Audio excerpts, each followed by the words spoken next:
Hello Stampers, my name is Linda Bedinger and I'm an independent Stampin' Up! Demonstrator, and this is the second in my paper pumpkin alternatives for the April kit. And so a couple of things to note as we get started here. I'm going to post this video today, and let's see, it's Saturday.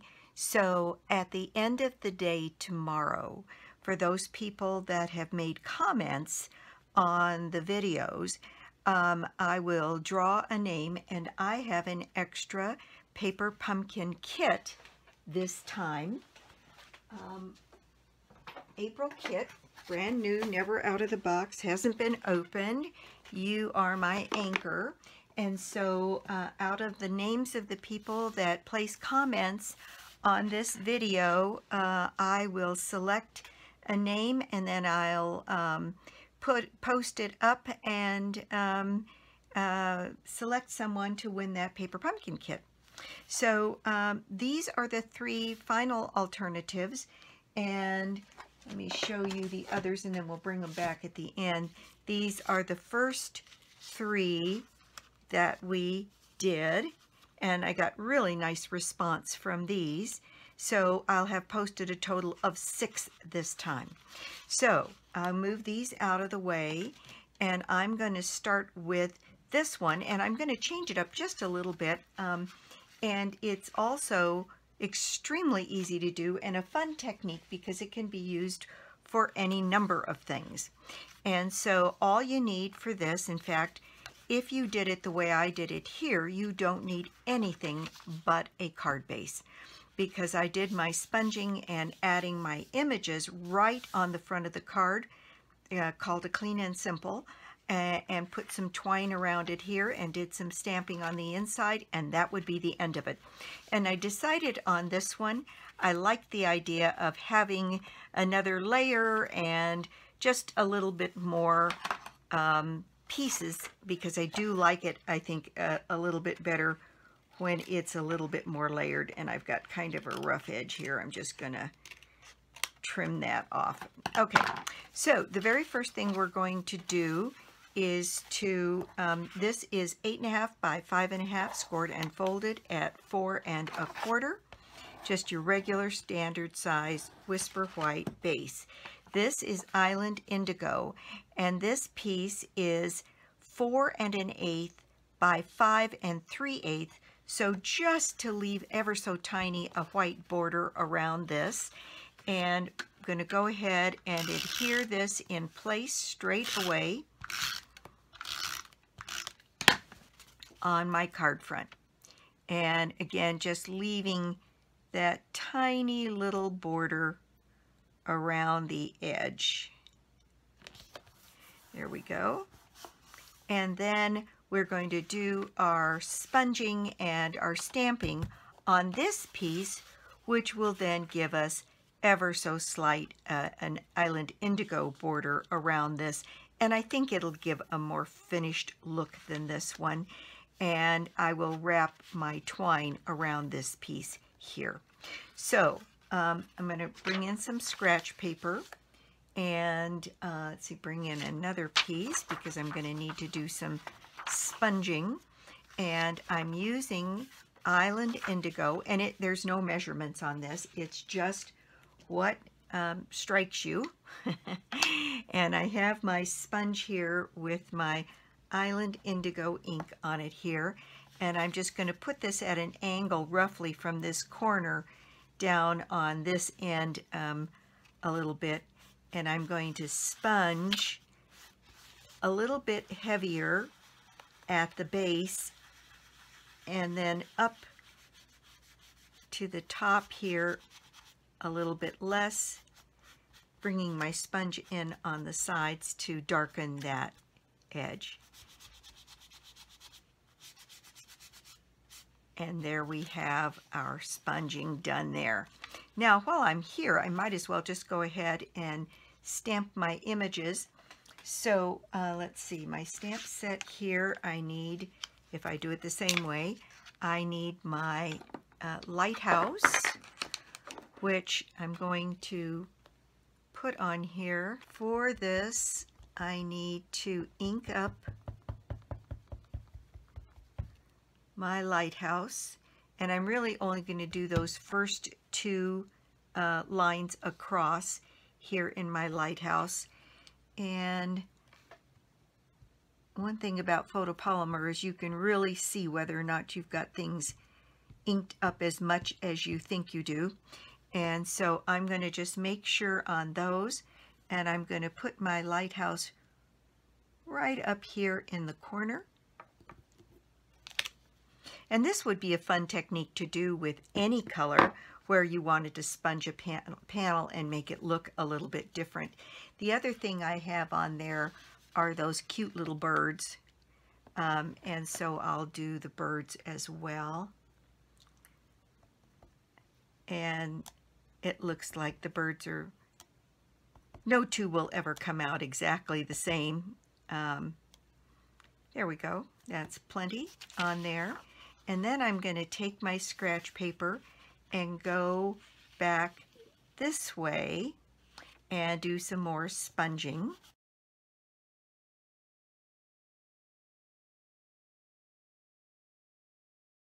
There we go. And this time I'm going to use my anchor, and this is all done tone on tone. So on this one, stamping first and second generation gives you a little tonal difference here. So here we go. We've got our anchor nice and inked up. So I will put one image, in fact I get the whole image on this one here, and then part of the image here in a second generation. And then what I did was I used the little anchor to fill in and ink that image up. And it's the same thing. I'm going to do a darker image and then a lighter image. And maybe one more.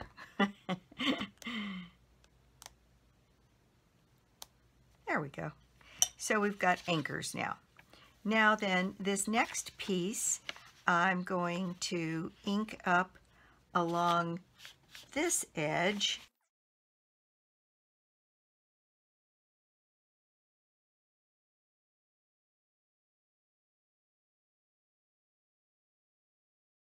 Okay, and along this one, I used the sailboats, and I used this steering mechanism. So let me put that here, and maybe one over here. And then I'm going to put my little sailboat and the waves.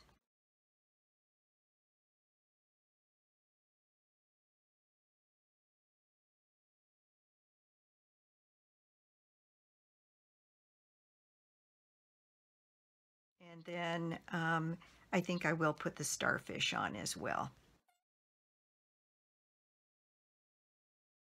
Right. Now we're ready for some more sponging, and I'm going to come across here like this, maybe right into that corner, and do some more sponging.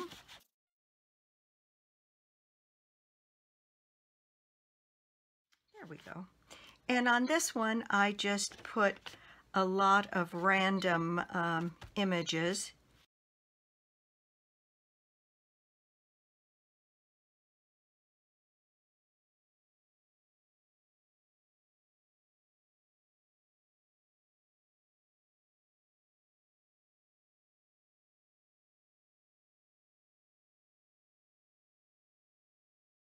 There we go.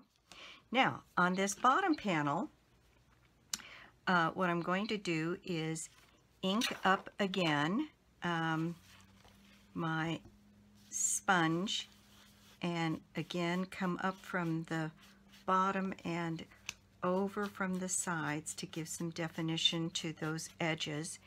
And I'm going to ink this up again a little heavier on the bottom And keep it pretty light on this panel because this is where our sentiment piece is going to go.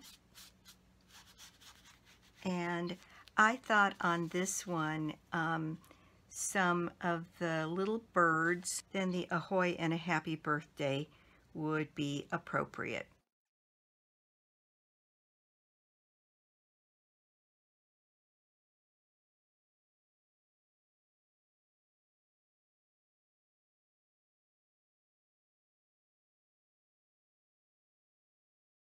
And not going to change this up. I'm going to do this in the blue, and I'm going to set that sentiment right down here on the bottom of the card. Okay, now this panel is ready, so I'm going to take some of my twine, and I did go around this a couple of times. What I'm going to do is, I think, use a glue dot, so I want to anchor it down pretty firmly. So I'm going to start this one here and see if I can wrap it around right towards the end here, and come around and put that in place, and stretch that out just a little bit. And because the twine, I guess I'm going to have to put something down here to anchor it. So another glue dot. I'm going to put one right down here, kind of folded over on itself, so that I can anchor that twine right down on top and not have the glue dot show outside of the rope here. I think I'm going to put two. I'm going to again kind of fold it over on itself and put it into place. Oh, let's see, right about there. There we go. And make sure that is underneath the rope on both sides. I think it is. Okay, there we go. So there's our panel. And I didn't put a knot on this one. On this one, I just tied it around and then put a knot on it. But I think this is fine just the way it is here.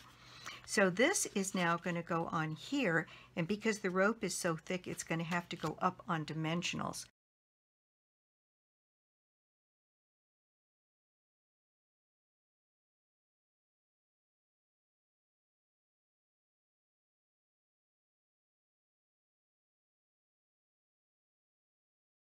Now I'm going to lay this down on our card front here, and there we go. Now on the inside of this, what I did on this one, I put for you, and then I put a couple of the images across the top, and I think I'm going to do that exact same thing again.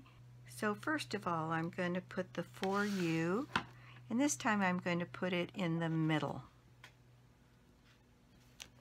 For you, and then I'm going to be a little bit more symmetrical here, and I'm going to put an anchor on either side.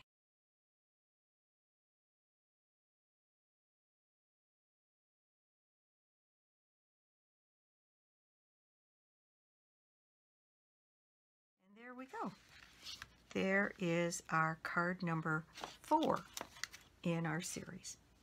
So I'll set that aside. This card has these pieces to it. We have an anchor, a life preserver. I finally got the name right. And our white panel, and these are the pieces that you need. So first we have a whisper white base that is 8.5 by 5.5, scored and folded at 4 1/4. Then we have a piece of soft suede that is 4 by 5 1/4, and a piece of island indigo that is 3.75 by 4. Then we have another piece of soft suede that is 2.5 by 4.5. Then a piece of Island Indigo that is 2.25 by 4.25. And the piece of Whisper White is 2 by 4. So these pieces are all going to layer on one another here.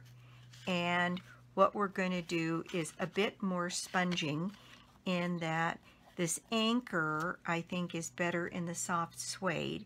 So I will be bringing back, let's see, my soft suede ink and my sponge here to darken up the life preserver and to color our anchor on the back side. So I'm just going to add some soft suede to our life preserver here, and the tones then are a little bit more match a little bit better with this card. So I'm just going to ink up my anchor like I've done on some of the other cards here, and turn it into more of a brown color.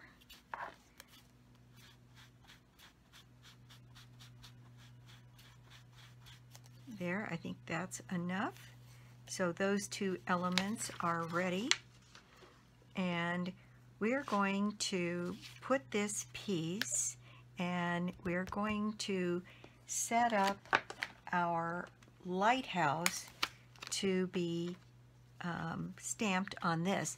And I am using the Stamparatus for that because this doesn't ink up perfectly, and since it is the focal point, it really needs to be the setup to ink this up, and I may have to stamp it a couple of times, so I want to make absolutely sure that it is set up the way I want. So here we have our lighthouse, and if we look at this, we have our lighthouse about like that. So we have enough room for our happy birthday on the top and enough room for our twine down here on the bottom, and that looks to be about centered to me and straight. So I'm going to pick this up with my Stamparatus door, and you know, I think I am going to use both of my, I don't often use both of the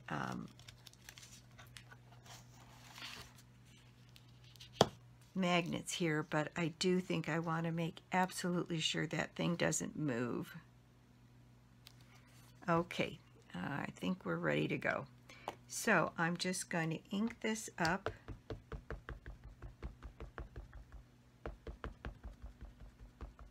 And maybe I can do it the right way one time, but my experience is with large areas on these photopolymers that that's not the case.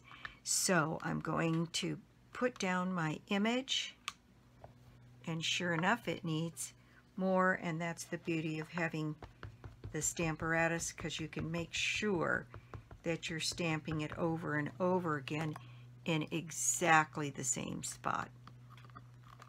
So there we go.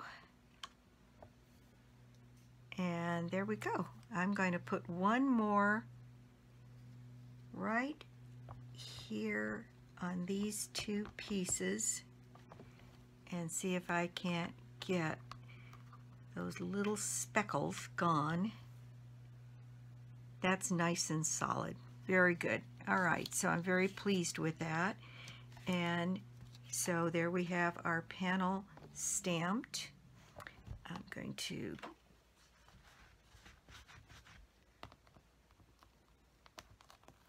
remove my stamp there and set my Stamparatus aside. What a wonderful tool. Okay, so there we go. I'm all ready to go to put my happy birthday on the top here. and do my sponging. And maybe I should have done my sponging ahead of time, but I'm just going to set some ground along here. Let me get some of my scratch paper here and just get my ground set here around my lighthouse, and then the blue here for water and sky around this. And then I did what I did on the other card, in that I used some Saffron here to sponge in some light rays. And I was using this straight edge here.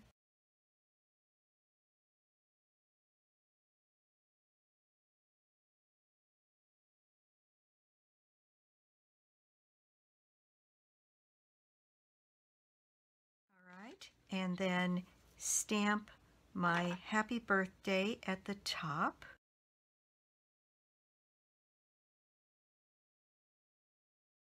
By the way, I think this happy birthday comes from the guy greeting that's going to get retired this year. But it's one of my favorite ones, especially for masculine cards. Okay, so there we go. That is all the inking that we're going to do on this one. Now, it's just a matter of assembling this. So, what I have is this piece is set down flat on the card front.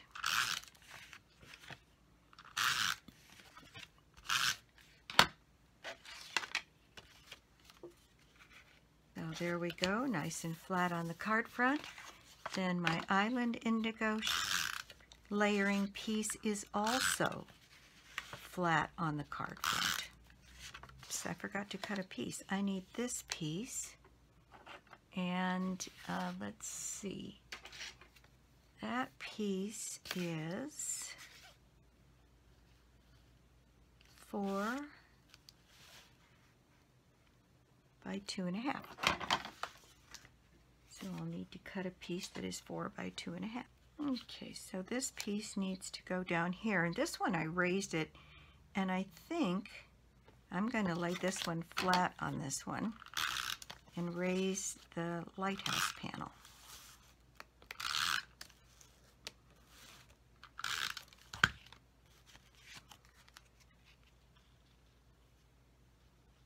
Put that basically right in the middle, and it bridges the soft suede piece and bridges this Island Indigo piece. Now, these 3 pieces need to be layered. And I need to take my twine here,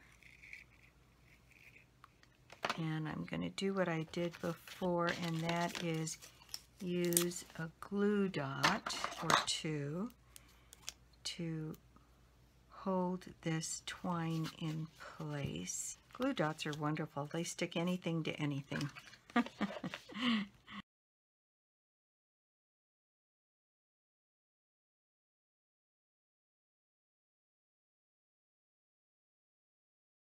Really got so much twine with this kit. It's just amazing.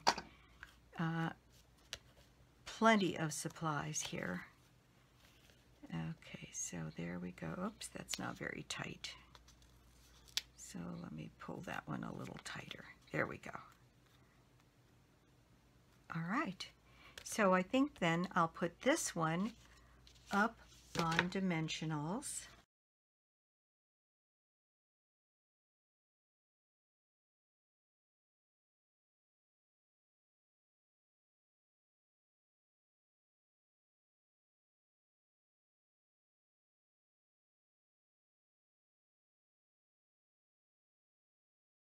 Okay, now I'm going to set this down, dry fit that a little bit. I think that looks good. So I'm going to go ahead and put a little bit of glue on the back of my life preserver here and get that put into place. Then set this piece down here. And then take our our anchor here, and I'm just going to put a little bit of snail on the top of this, and then put a couple of dimensional pieces along the bottom.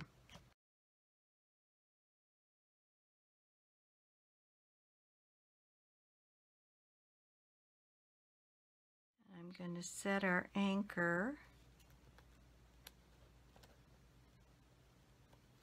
so that it sits down here.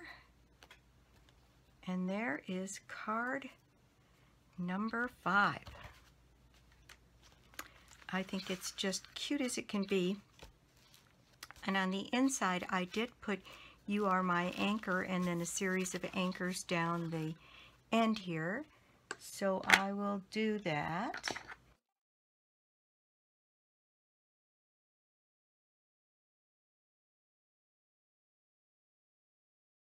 Series of little anchors down the side of the page.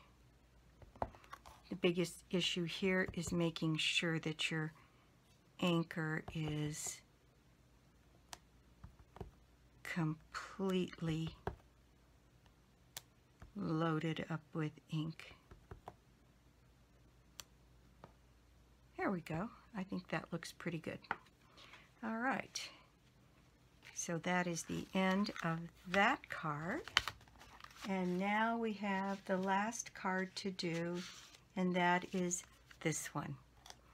And I thought about those beaches that I've seen kind of at the end of the summer, and there was a fence kind of blocking off part of the beach, and there was little bits of grass around them, and so it reminded me a little bit of those kinds of scenes when I built this one. And so what I did to do this is I took one of these pieces that I had cut earlier in a 1-inch strip, and in order to make my fence posts there, I sponged the back side of this in the brown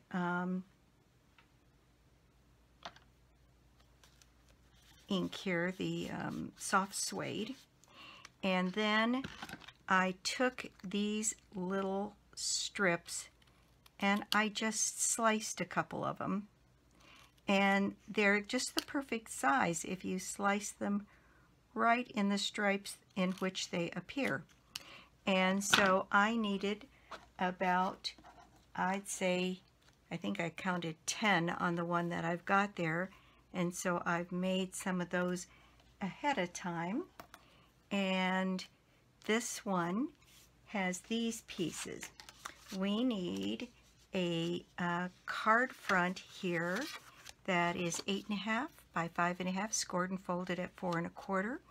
Then this piece is, this piece was a little bit bigger, and I thought it might be better with more of a border. So this is 4 by 5 1/4, and then this piece is 3 3/4 by 5. And so we're going to put our little scene on this white panel here. So again, more sponging. So I'm going to sponge my ground here on the bottom of my page, and I'm not even re-inking on this because this was intended to be a little bit lighter. And so I had my ground going up on one end a little bit more than the other. And then with the blue, I'm going to see if I have enough on here to do that as well. Probably not. So I needed water and sky. And so with this, I inked up here and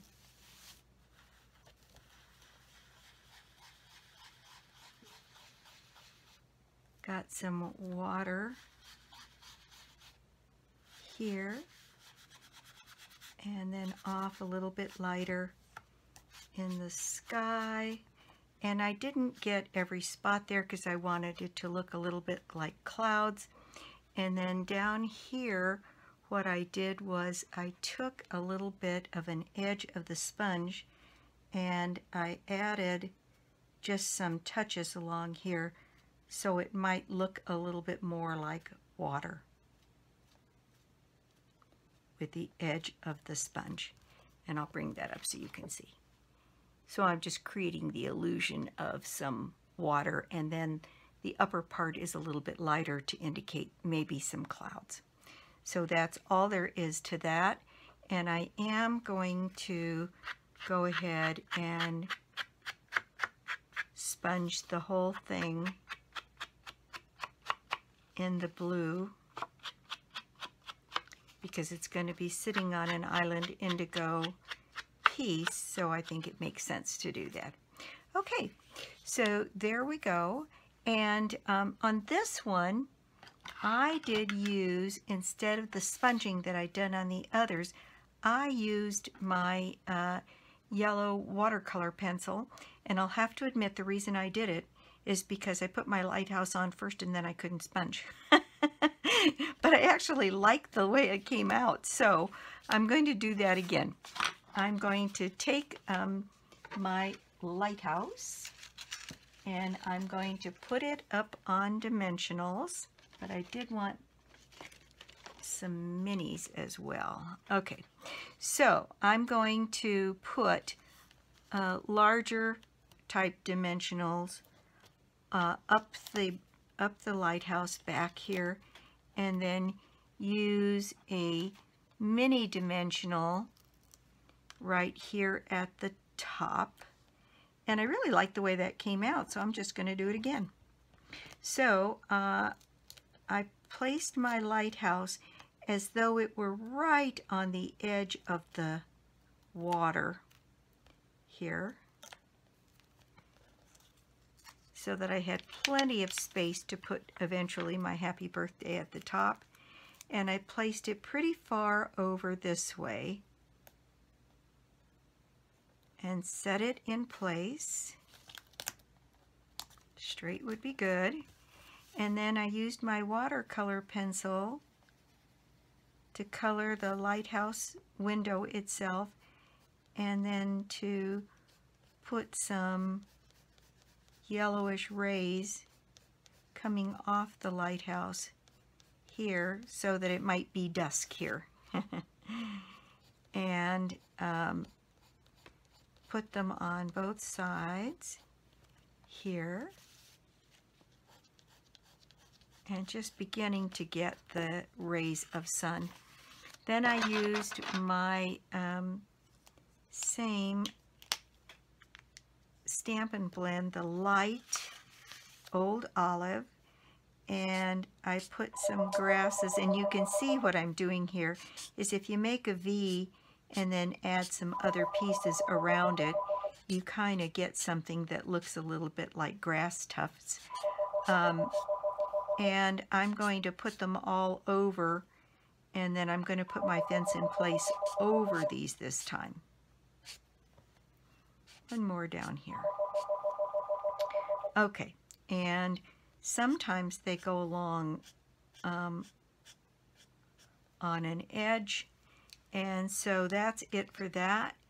And then my little fence posts, what I decided is most of those fences I've seen on beaches aren't very well kept, and in fact most of them are about falling down. And so it straight doesn't matter on this, just getting them down. And the only thing I found that stuck to the shiny part of the back of this was a little bit of Tombow. And just dot a little bit down the fence post here. And then I used a set of tweezers to help me kind of put this in place. And I just purposely made them be askew.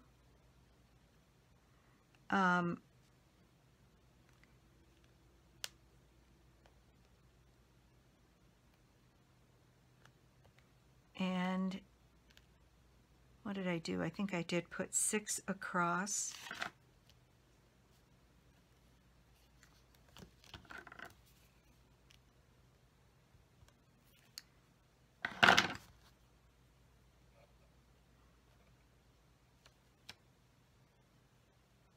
And I think what I did was I put like 3 in place here. It's got a little bit of glue on it, but that'll erase. And then I put 1 kind of across at the top and the bottom.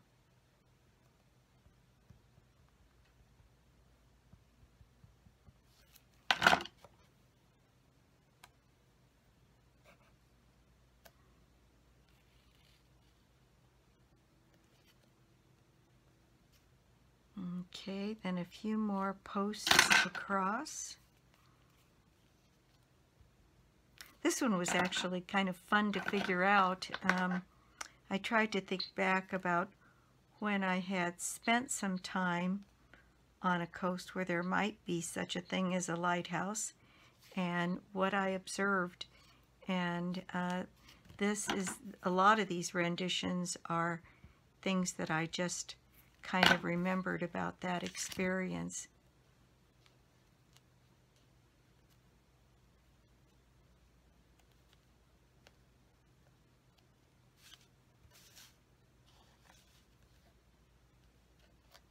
And so you can, if you have a memory from your childhood, you can maybe come up with a different kind of scene. But a lot of people say, where do you get your ideas? And it really is from my own memories of things that I observed, and maybe it's because I've always been prone to doing art of one kind or another. I do observe things, and I take pictures, and sometimes just even searching pictures of something on the internet can give you some ideas of different kinds of things. The thing that I find the most compelling about being creative is as many forms of input as you can possibly get helps you come up with interesting ideas. So there we go. I'm going to put 1 more fence post across the top and call this done.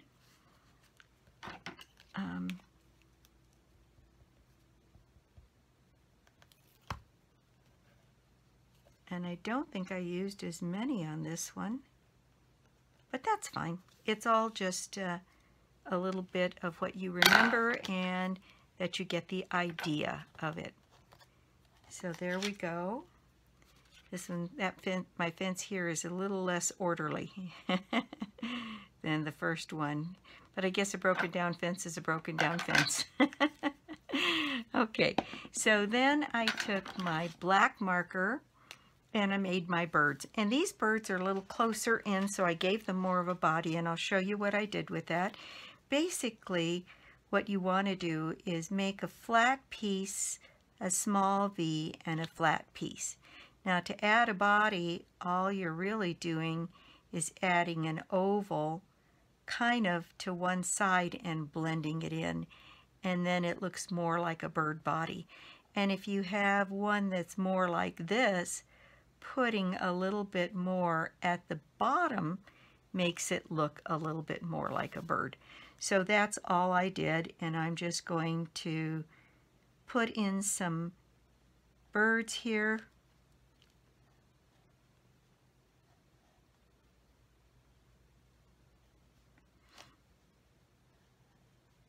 And then kind of fill those in a little bit so that I get something a little bit more substantial. And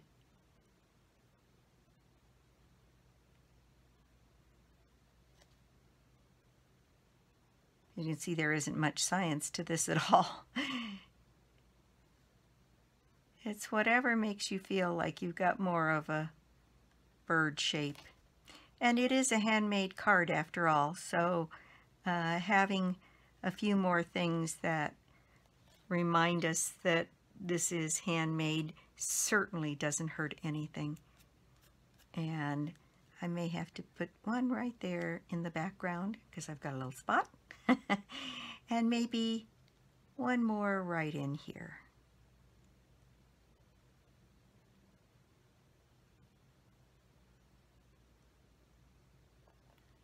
There we go. All right. Then we still have room for our happy birthday. And in this case, I did that in the soft suede. So let me pull my ink out here. You know, we have birds, I think, that look like this in the stamp set that we have, that is the hot air balloons, Up and Away or something like that. Might actually have birds that you could stamp in place, if you have that stamp set, without having to draw them in. There's my happy birthday, a little crooked, on there. And then, so this is a matter of layering, and then on the inside, I have an idea of what I want to do. I didn't quite get it done on the other one, so I'm going to leave my ink there for a minute. And I'm going to, because this has got a little dimension now, so I'm going to use some Tombow on this. And then, again, a little bit of Tombow.